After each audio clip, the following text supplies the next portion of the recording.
राधे कृष्णा आप सभी को। कार्तिक मास में कही सुनी जाने वाली बुढ़िया और लड्डू की कहानी। किसी गांव में एक बुढ़िया रहती थी और उसका एक बेटा और बहू भी साथ रहते थे। कार्तिक का महीना आया तो बुढ़िया ने बेटे से कहा कि वो कार्तिक स्नान के लिए जाएगी और 1 महीने के लिए वहीं रहेगी। ये सुनकर उसके बेटे ने अपनी पत्नी से कहा कि माँ के लिए 30 लड्डू बनाकर दे दो ताकि वो पूजा पाठ करके कुछ खा सके। बहू ने गुस्से में आकर 30 लड्डू बनाकर दे दिए। बुढ़िया नदी किनारे कार्तिक स्नान को गई। वहीं एक किनारे पर झोपड़ी बनाकर रहने लगी।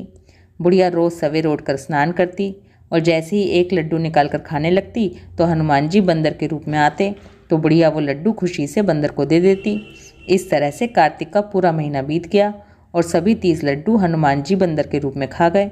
कार्तिक का महीना समाप्त होने पर बुढ़िया घर वापस जाने को तैयार हुई तो हनुमान जी प्रकट हो गए।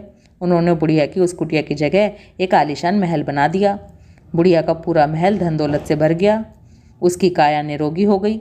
अन्न के भंडार से महल भर गया। इतना सब होने पर वो धूमधाम से अपने बेटे के पास गई।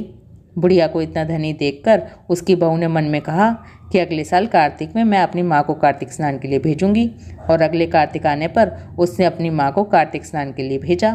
पूरे 30 लड्डू, घी और बहुत से मेवा डालकर अपनी माँ को बनाकर दे दिए।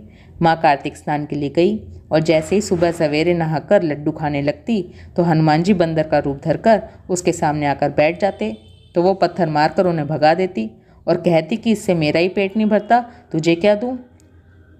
उसका रोज़ का यही क्रम रहा। ऐसे ही 30 दिन तक चलने लगा। कार्तिक का महीना समाप्त हुआ तो हनुमान जी फिर से प्रकट हुए।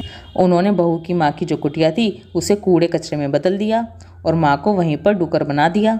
कार्तिक महीना समाप्त होने पर बहू ने भी अपने पति से कहा कि कार्तिक का महीना खत्म हो गया, आप मेरी माँ को गाजे बाजे से लिवा कर लाओ।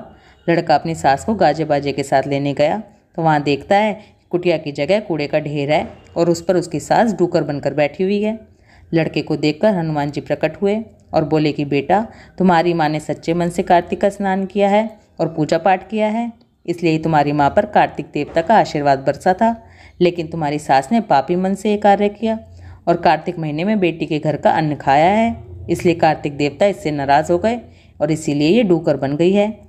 कहानी के बाद हाथ जोड़कर कहना चाहिए कि हे कार्तिक के देवता, जैसे आप लड़के की माँ पर खुश हुए वैसे ही सब पर खुश होना, जैसे उसकी सास पर हुए ऐसे किसी पर भी मत होना। बोलो कार्तिक के ठाकुर की जय। श्री कृष्ण भगवान की जय। राधे कृष्णा।